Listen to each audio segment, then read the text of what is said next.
Malaysia is a tropical country covered largely with rainforests and experiences a lot of rain.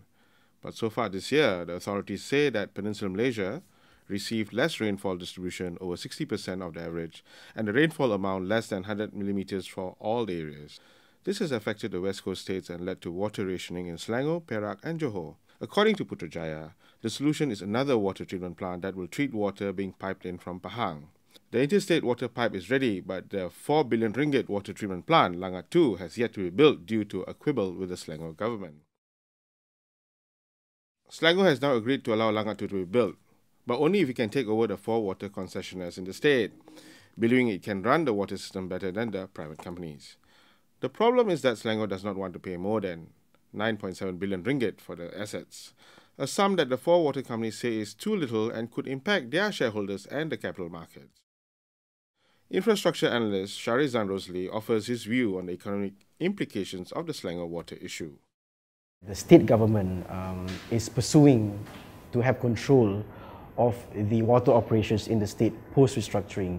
So that's another matter. It involves a takeover of the ownership of the water operations. That is a different situation. This is the one that has been in a deadlock because of commercial disagreement between the concessionaires and the offerer, and in this case being the state government. He also has a few words on sanctity of the concession contracts. There is the need to revisit the sanctity of contracts. We've got highway concessions in Malaysia, power IPPs in Malaysia, and also water concessions. So there is supposed to be a sanctity of contracts being taken into account when it comes to the possibility of a forced takeover. So I think it's either the state or the federal government along the way. If this situation needs to be resolved, I think there should be a consideration in terms of how much should the concessionaires be offered to part way from their assets that they own.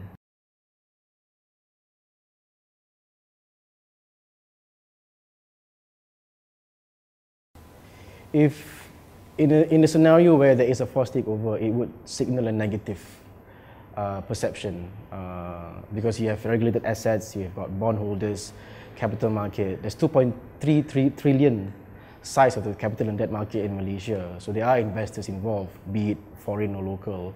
So you probably send a negative signal to the fate of regulated assets in the country, the investability of those regulated assets in the country.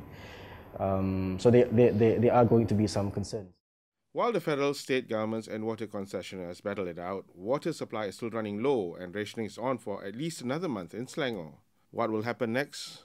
We'll find out in the next few months.